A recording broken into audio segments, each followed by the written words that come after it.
is Simba. Simba's a dog that we just met a few minutes ago, a lovely little dog. His guardian told me he was a Yorkie Border Collie cross, which is, you know, such a strange mix to have. Definitely a soft coat, almost like a Bedlington. I think they got confused. That's what they said. Anyway, Simba here is a little nervous, you know, the bright lights and stuff. So Jay and I are going to go pretty slow on him. What would you recommend if this dog walked into your salon in this kind of condition? What kind of haircut would you? I would say, because we don't really know what he is and we're trying to make him look like just, you know, give him some unique personality trim. So I would probably go more towards probably a Bichon style, because that's what he mostly resembles. So I'd like to show off his nice points, which would be, you know, try to give him nice angulation, a nice chest. He looks a little bit long in body to me, so I'd like to try to shorten him up. But I think expression on this dog is probably the key to the owners being really happy with what he looks like. All right, so focus in on the face and making that as cute as possible. That would be my assessment. So why don't we work on his body first? Okay. One of the things I want to talk about, since Wall was a very generous sponsor for this hour, is some of the new products available. You know, new to a lot of people for sure. This is the limited edition Bravura. It's a very versatile clipper. You know, most of us know the Arco.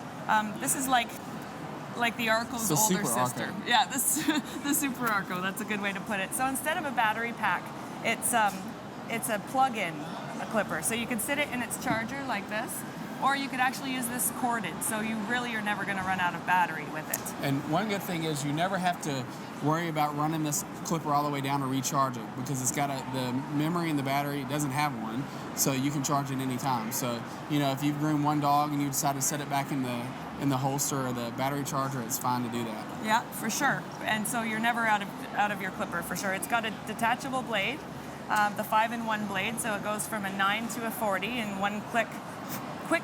I have a good tip for that. Okay. So one thing they don't show you, I don't know why, but we don't show you on the, I think it's because I figured it out. Maybe that's what it was. Probably. Yeah, you figure out most things. Right. So if you'll hold him for a second. One thing, these blades are really hard to clean, it seems like. You know, people have trouble with cleaning them. So what I found is, as you move this clipper blade back and forth, as you move it up and down, there's a thin strip of hair that gets caught in this, and it's hard to get out. If you take this and you put it on the closest setting, so I put it up to my 40 blade setting, and I put my thumb here and I pull this piece back, what you'll see is the blade starts, you see the blade, it's got a see separation. The blade opens up, and then if you, look how much more hair came out. Or if you take like, ad lib, if you take like a piece of paper, you can take the corner of the paper and, help me, Barb. You can take the piece of paper and run it through there. Look how much more hair just came out of here. So you can do that with a high velocity dryer, or you can do it with just a little piece of paper. And what it is that hair that's trapped in there, as you move it back and forth, it causes the blade to kind of catch. So you may find that your blade doesn't work on a 10 blade setting or a 30 blade setting, and it's all because they haven't been cleaned properly. You know how many blades I've probably gone through? Most people throw them away. They were dull? Yeah, most people throw them away. Fantastic tip. Also, if you ever drop the blade and this little piece breaks off, because normally the way they hit, for some reason, that piece breaks off, they can replace this housing here a lot cheaper than you can replace the blade. And keep the blade. So keep the blade. You can have this replaced and repaired. We don't really recommend having them sharpened. Some sharpeners can do it, but these are more made to be a disposable blade. But if you take care of them, they last. Approximately about $20 to $22 a blade, and they last for 2 or 3 months. You know, that's a pretty good deal. And another thing, always take your blade off and put it back on the same setting. So I don't want to take a blade off on a 9 blade setting and put it on a 40 blade setting, because as that adjusts, as your blade adjusts, what happens is you start to push these little prongs back, and these prongs cause the tension on the blade, which keeps it cutting. So if you have that clipper and you're feeling it rattle, that's probably it. You need to pull back on these a little bit. You can do hemostats or just your finger. Your finger, yeah. So, and that usually works well. Wonderful. So okay, now so Barb's back to Simba. Back to Simba. So another thing we'd like to introduce with Wall is we're all familiar with the regular snap-on combs with Wall, the stainless steel, the brilliant ones that came out a few years ago. These ones are actually slide-on blades, not snap-on blades, and they're made specifically for the 5-in-1 blade. So we're going to pick our length right now. what I like to do is just feel your dog's body. You know, he's definitely got a nice little body under here, so we don't need to leave him too long. Right. I would probably pick a lilac color. You know, it's an A comb. Some people call them by their real names. I call them by their colors. So before you actually clipper the dog to see if it's going too short, you could stick your blade in and see how much hair is going to come out.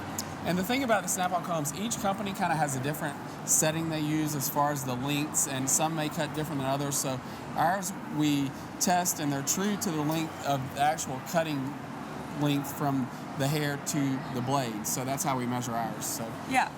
So you may have to play with that a little bit if you get a new set. Yeah, you know, for sure. Well, and sometimes they're a little tight when they're brand new too. Right. All right, so you use this. I use it on the 40 blade setting. Do absolutely, you? Yeah. Okay. All right, so what I'm going to do is I'm going to feel where my dog's withers are, and I'm going to start a couple fingers back from there, just in case there's that dip. And if you'll also notice, he's got some broken hair in this area too, so that'll help you camouflage that when you go to do the finished product. Absolutely.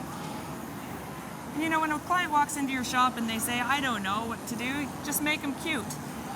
You know, just trust that they're trusting you. Don't say, okay, well, I'm going to leave this neck or I'm going to leave this face. Just say, yes, I will make your dog, their attributes stand out the best I possibly can. Take that dog and you get free reign. And those are the best kind of clients, because once you do that, you know, someone down the street sees this dog and then they start coming to you, and you just build more clientele that way. Yeah, and say, I didn't even have to tell them what to do. We have those husbands that come in that say, I don't know. Yeah. It's like if you ever take your child to get a haircut and the dad tries to tell the stylist what to do, it's never going to be right when it comes back to mom. You know? You're talking from experience. Talking from experience. Yeah. Did you not see how they were cutting the ear? I was like, no. All right, so you can see this comes off pretty cleanly, just like a regular snap-on blade would. The difference is this is so nice and quiet. You know, I'll put this beside my mic. You can hardly hear it, which makes it great for puppies, makes it great for cats. So, and you can see how much length she's created in the body. Since she took the body short, you can see the length she created on the neck, so we'll have something to work with in this area. And what I usually do is use the longest setting in the body area, in the ribs, and a little bit down the back. Now, I'd like to be careful when I'm trimming a dog, if you could feel the thigh muscle here, not to go forward of that, because you're going to create a little dent here that is going to create more work for you to do with your scissors later. So I always stay behind on the thigh muscle. And since we're always trying to shorten up dogs and make them look, you know, shorter and cuter, I always switch to a shorter snap-on blade to do the chest area, the shoulder area, because most of them bulk out in the shoulders, and the whole underline. So I'm going to slide that one off. I'm going to put maybe a yellow one on. Yellow's good. Yellow's a great color. I'm going to walk around my assistant. Anti-stat's always really important. Yes, absolutely, especially in these lights. Hi, buddy. How's it going? All right, so I'm just gonna come down. We need a little bit of combing up here on the chest area. Got you. I got you. Thank you, Jay. Lovely assistant, Jay Scruggs. Anything you need, just let me know. All right, so I'm just so gonna you're starting at Adam's apple, correct? Yep, right down the throat. And he's got quite a prominent chest on him, so I don't have to build any chest with hair, so I'm just gonna take it right between his legs here. Right down his shoulder, and run it off his legs. I'm not going down his legs with it, I'm just running it down. And you'll notice when she came down, she didn't stop. I think that's one of the big mistakes groomers make, is they come down to a certain point and they just stop. And then all of a sudden you have, so this nice chest, nice neck you created, and all of a sudden you have these legs that just stick out. And you know, people find it have a hard time blending that in. So this is a good technique to use to and not only that, it saves that. you so much time. Absolutely. Anything you can get off with clippers and don't have to scissor, it's going to save you so much time in the long run. So I'm just going to go underneath here. I like to take their bellies super tight, especially when they're nice and, let's call them portly. You know, a lot of the times I'll even go backwards on the belly, get it nice and tight.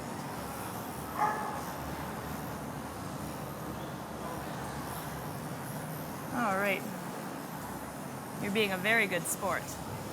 All right, so already, you know, you can see we've taken off a lot of that chest.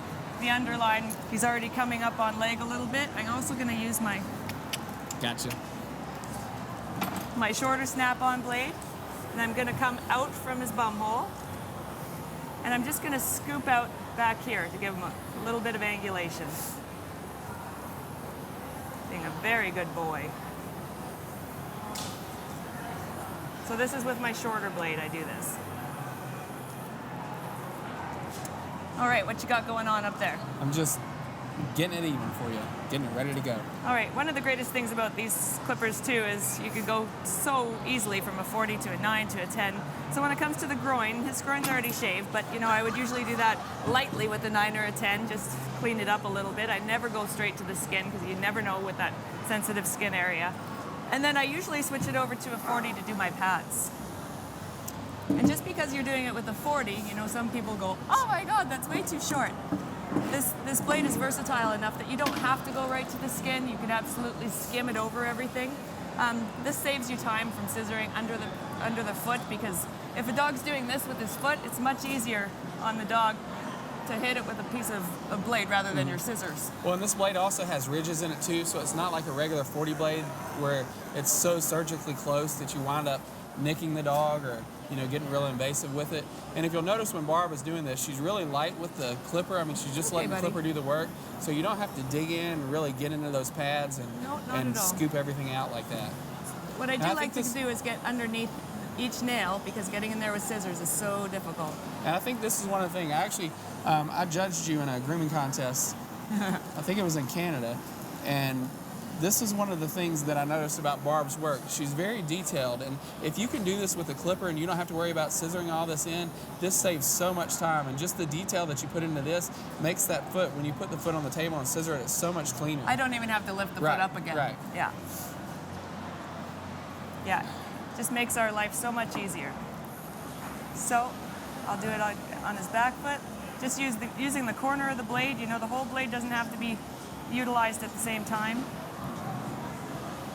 I think Wall is a great company about, as far as making our lives easier, with the corded, cordless, with the quietness of the clippers that we use, with the blades not getting hot. I mean, it's just those little things that the company does that makes it so much easier for the groomers. Yeah, and talking about the blades not getting hot, some people don't believe me, but yesterday at the poodle seminar, afterwards, I was done standard poodle face feet, and I put it right on my cheek and kept it there. Yeah. And it's cool still. All right. One thing, you don't want to use Cool Lube on any of our products like this, because the Cool Lube actually eats the plastic, so that's one thing you want to stay away from. Blade wash is good for them. Make sure you oil your blades, but no Cool Lube or anything like that has that chemical in it. So I'm just going to step around the table and take a look at what we have so far, because it's really hard to check out your work when you're standing over top of it. Oh, he's coming together good. All right, so I'm going to have Jay scissor this front shoulder area while I do this back leg area. Would you like straights or curves? I am. I would like a curve. A curve shear. There you go. No girly shears. No girly shears for this man. I'm also going to choose a curved shear. Thank you for the anti-stat in my section. So what I'm going to do is I'm going to blend this area that she cut in with our clippers. I'm going to blend in the neck into that shoulder area. And what I'm going to do is I'm going to pull down all the coat around this foot. Like I said, my work is much easier because I don't have all of that hair around their nails to go in and around intricately. So I'm going flush with the pad. I'm not going on any angle whatsoever, just nice and flush with the pad. I'm done. You're not done, Jay. You're not near done. I'm scared to cut too far with the leg picked up, so. Okay, so now that I've put this foot down, you can see that all I really have to do now is just a tiny little bit of work around this foot, because the bottom of it up to the bevel is already done for me because of the clippers. So you can see it almost looks like he's standing on air there, and it was only because of the clippers that we got there so quickly.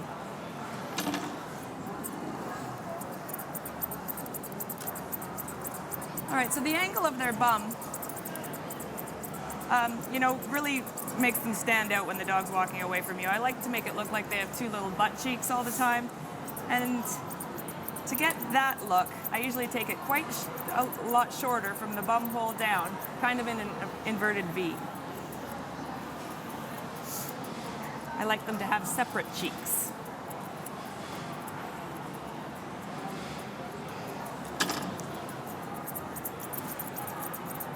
And the shortest point is obviously where you've clippered around the bum hole, or if you're not comfortable with that, you could absolutely do it with scissors, but you could very lightly do it with clippers and achieve a faster and effective way of doing it. So I'm gonna come straight out from there, going longer as I go, and blend it into my top line.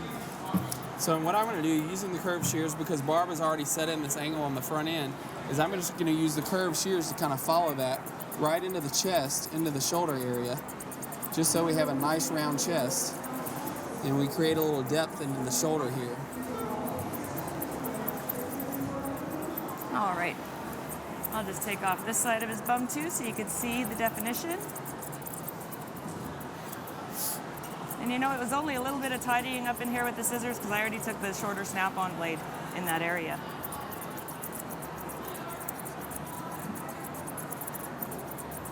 Gosh, you know, you sure do appreciate hydraulic tables. No kidding. Yeah. I know. Talking about the hydraulic tables, it's so awesome when you're a competitor and you come to a contest like this and you have a company absolutely. that has filled a truck full of hydraulic tables and electric tables and brought them here.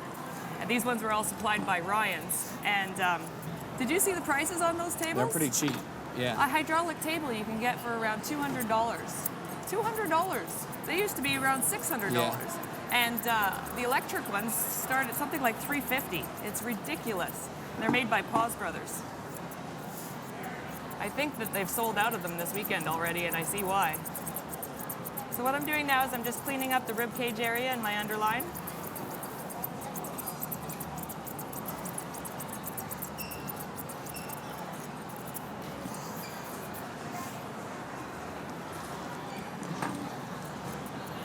What kind of spray are we using today, Jay? Using an anti-stat. This is Code Handler anti-stat spray, which is basically just a really nice mist. No silicones, no lanolins, and it just helps Smells us. nice and light. Yeah, just helps us get through the coat. Yeah, and it's not no sticky residue at all. Yeah.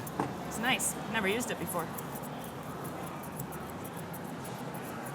All right. So, I'm gonna try not to get in front of the camera too much here. As you see, this back leg's coming along pretty good.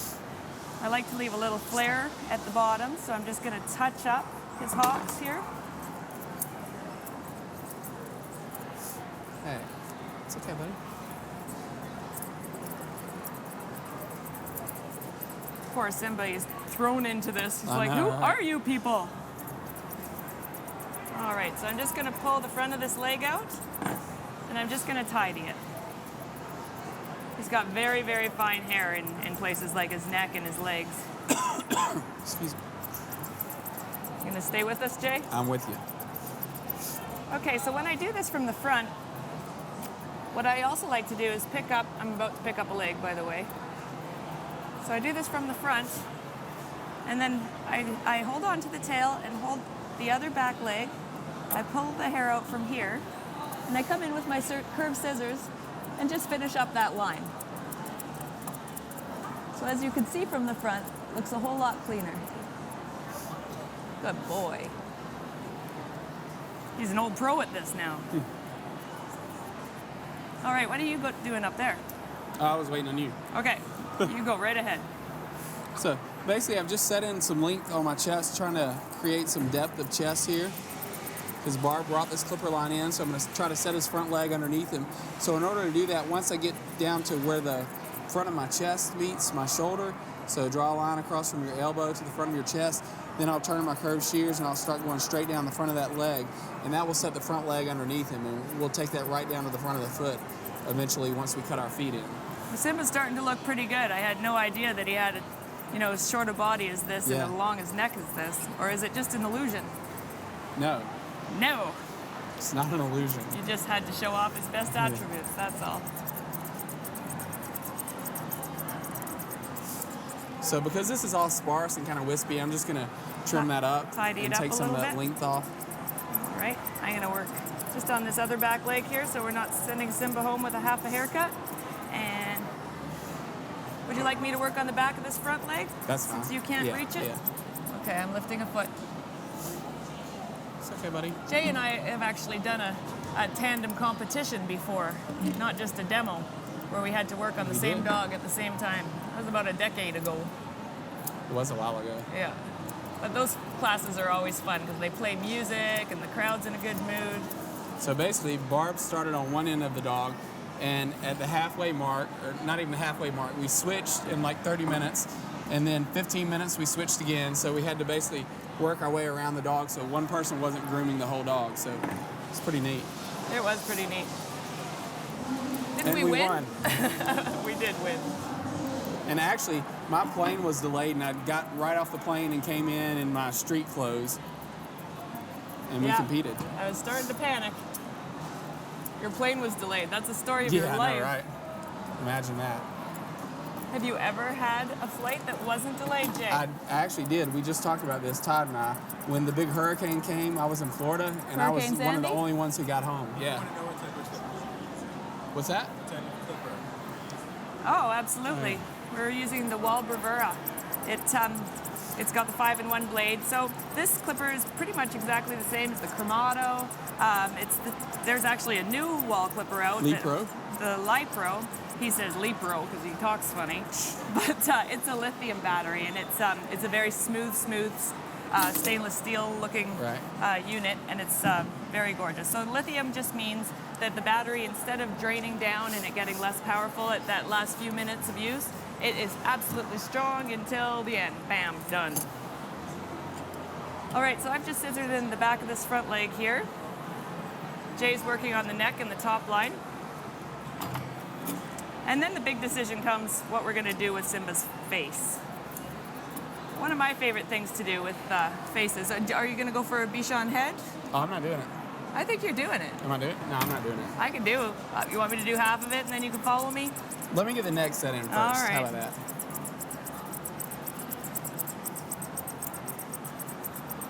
So if you'll notice, I'm working from the back of my top knot into the neck. So many groomers start and they want to come in this way with their shears and go up with the curves. And what happens is they start to get a point or a definition in the coat here. So I like to work from top to bottom, and I seem to get a little bit smoother transition. It's just a little bit, it flows a little bit better. A good boy, Simba. And typically I wouldn't take as much neck off as I had to take off him because, but what happened was he had a lot of holes and a lot of chunks. So once you got down into it, there was just no hair to build that up. So we're just kind of starting from play scratch. with that. But I did leave some length. When I put my comb in, there's at least an inch of hair here, but it makes him look a little bit longer in body, which I really didn't want. But yeah, Jay. Not much choice. No, there wasn't. Another little tip when you have a little bit chunkier of a dog, portlier of a dog, is I like to just take this little area right in here, and I just take it, maybe 1/8 of an inch shorter. That way when they walk, they have a little hipster going on. Not saying that you're chunky or anything, Simba. All right. Let's take off this underline so it looks clean on the other side.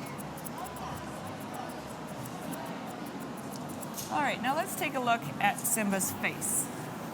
Hi, babe. What's going on? All right, we'll do a nice clear shot of the before.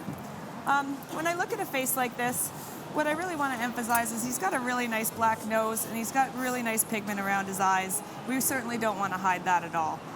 One of the greatest things about these clippers, it's quiet to be around a dog's face for sure, and it's so easy just to scoop out these little tear stains that we have going on. So what I usually do is I put it on like the 10 blade setting, which is the second click in, and I just take a little bit out there, a little bit out there, just the brown stuff, and then I click it to about a 15 blade. I turn it around and very lightly scoop out,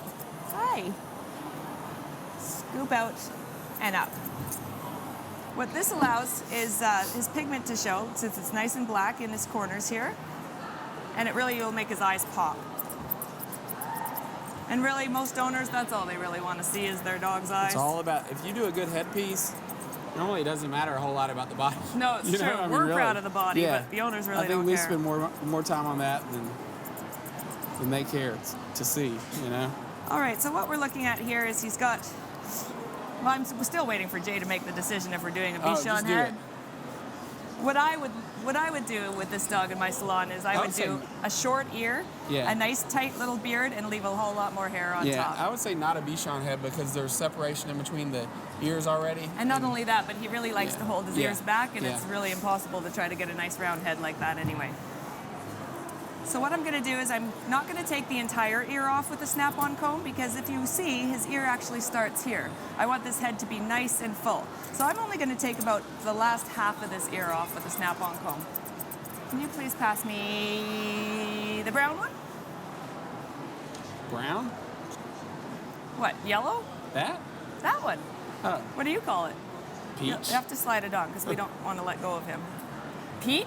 Yeah, How is that peach? peach. All right, so what I'm gonna do is I'm gonna hold his ear. It's lying on my fingers here. I'm gonna put it on the 40 blade setting, and I'm just gonna scoop this hair off here. It's gonna look super, super cute. Come here, buddy. All right, do the same thing to this side.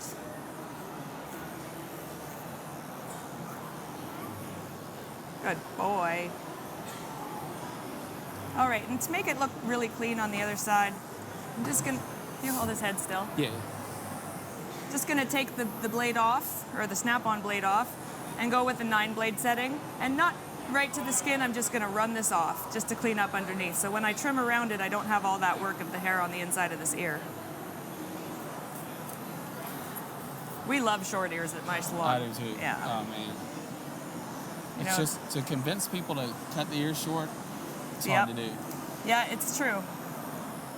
But I usually have 1 or 2 dogs with that look that are already in my salon, and you that can show people. Yeah.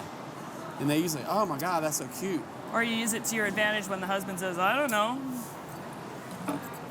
All right, so I'm just gonna lightly scissor around these ears. I'm not gonna go right to the leather just because I left it about 3/4 of an inch on the ear. So I'm just gonna tidy this up all the way around.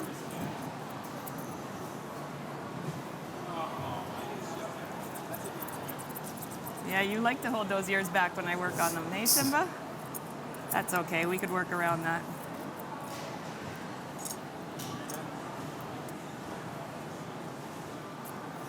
We already talked about that. We have a question coming in.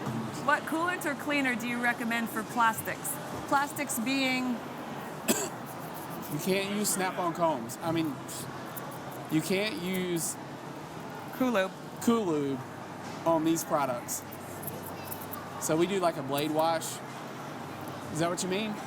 I just wrote it down as Oh, All right, as you can see, it's already kind of changed his appearance, not having these long, wispy ears.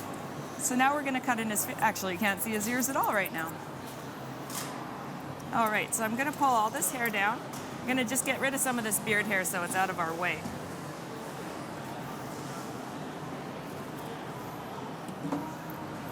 So I'm gonna start where I started the snap-on from the throat and just move my way up from there. Make a nice clean line. Make it a little bit shorter around this area to shorten them up even more. Pull all this hair down.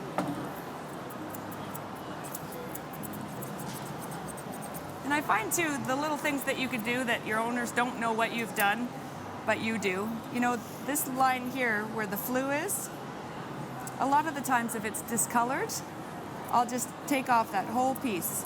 So the overall look of the dog is going to be different because he doesn't have that brown hanging out, and they won't know what you did. They might think it's your shampoo or whatever.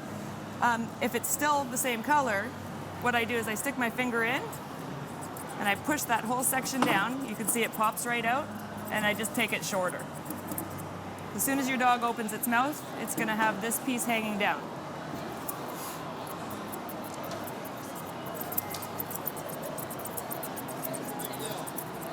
Good dog. All right, so now we have a little bit more manageable of a face going on here.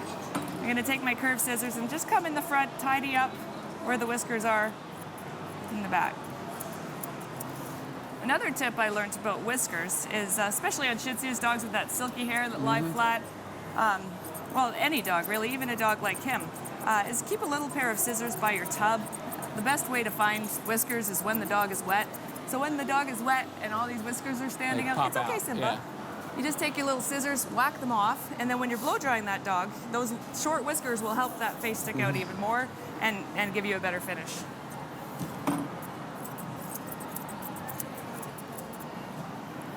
All right. So you know what we're going to do now, Jay? What's that? I've done the bottom half of this face, and you're going to do the top half of this face, and we'll see if you do it the way I would do it. Interesting. Isn't it, though? I'm going to need more equipment. Like what? What do you need? I've got it all. What do you have? No, you don't have it. I don't have it. I'm getting it. Oh, he needs his special equipment. All right, another thing I would do too, as you see, I've only shaved right here. I leave this hair to grow because I find you don't want to elongate this nose. These little hairs that are sticking up here, since the bottom half of his face is my responsibility, I would just lay my thinning shears here and just tidy that hair up. Straight in there. Just cleans it up a whole lot more without making his nose look any longer. All right. Okay. So as you can see, we have the bottom half of his head done and his ears done. And now Jay gets to walk in and look like a superstar. Right. So we're counting on me to not mess it up, right? That's what I was saying, yeah, Okay. essentially.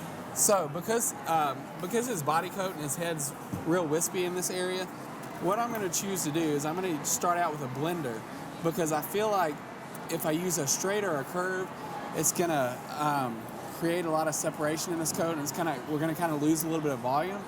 So what I'm going to do first is I'm going to comb the hair right around his eyes down, not trying to get into the top knot part here. And I'm going to take Barb's thinning shears, which is is this a 44 tooth? Do you know? You and your teeth. So like a 44, 46 tooth thinning shear. It's okay, buddy. So I'm just making an angle from the corner of the eye to the tip of the nose. And what this is going to do is going to kind of open up his expression, make him look pretty fresh. So it's almost like an inverted V, or a V shape here from where I'm standing. You see, Barb is doing her best to distract him, so I'll mess it up. I just want to watch what you're doing. Trying to learn your ways. So if you look now, going right over the top of the eye, and I've got my scissors at an angle. I'm not having them straight up and down. You don't want it to look like, almost like they have that ran into the wall look. So you want to kind of have them out at an angle. So now you can see when he looks at me, hang on one second. So now when I look at him head on, I can actually see his expression this way. So now what I'm going to do is I'll fluff everything up. And I want to kind of just work my way into this because I really want to hide these ears. So I'm going to start with a 21 tooth blender, and I'm going to go from the corner of the eye, and I'm going to go right back into the ear, just blending this in, trying to make it look as natural as possible. Keeping in mind I want to hide this ear, so I don't want to take out too much hair in this area, because when he does that, when he sticks his ears up, then you're going to see that. So I'm just going to kind of pretend his ears are invisible at this point. And remember, when he gets home, chances are he doesn't spend his life with his ears pinned back. Right. They'll be forward mostly, where he's happy with his family. So basically, I'll just work my blending shears around. Those are great blending shears. What kind are they? J. Scruggs. Oh, J. Scruggs blending shears. So I'm just trying Very sharp. trying to create a shape here, and I'll show you from one side to the other. As we're working on it, you can see it's starting to create shape. But another thing it does, instead of taking all that bulk off and all that weight off, it leaves us some texture and some volume to work with. So it actually creates the illusion that he's got a little bit thicker hair than he does. And he needs all the help he can get in that department. I do too, but we're not going to go there. Yes, it's very, very true. I beat you to it. Yeah. If only a blender can make you less thin. So you can start to see it starting to take shape. Start to see his expression. So basically I'm using the length that Barb set in here, and I'm using that kind of as my guidelines to go back. So we're gonna fluff this up. You can see where we have a little bit of separation in the muzzle and then in the cheek here. So what I wanna do is I also wanna erase that. So I'm gonna come in a little bit tighter with my blenders. Perfect. And so we can kind of erase that line. And I'm just gonna follow that shape. So now you can see, start to get rid of some of that. Blending here. So it's okay, buddy. Good boy, Simba. You get a bravery award today, Simba.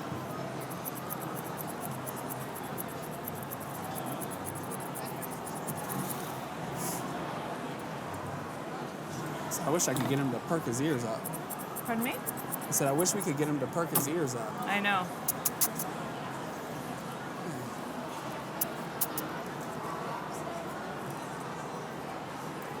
Hey, buddy. Aw, you're adorable. All right, so this side is starting to look good.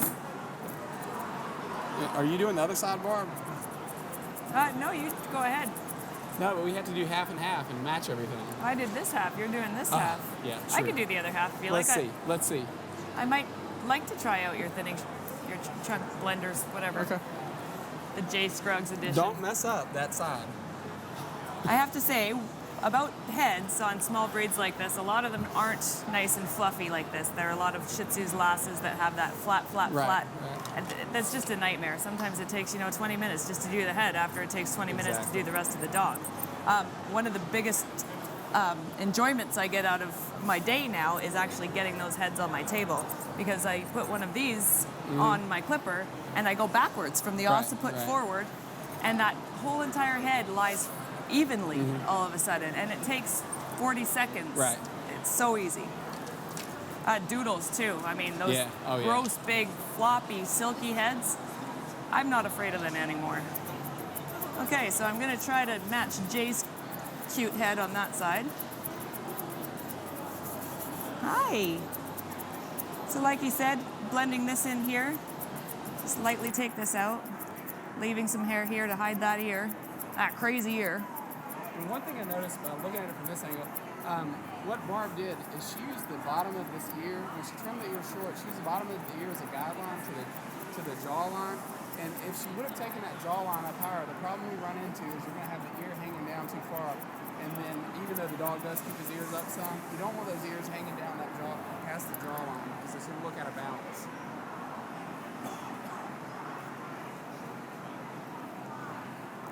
You leave some pretty good lines to follow, Jay.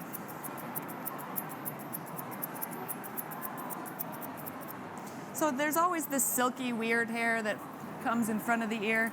Just gonna pull that out a little bit and take it off. It gets gross anyway. It's gonna start sticking out in weird ways. It's always the first thing to get oily on a dog. So I'm just gonna take the tips off of them. I'll do it on Jay's side too. This stuff in here. Just lay it flat. A good boy, Simba.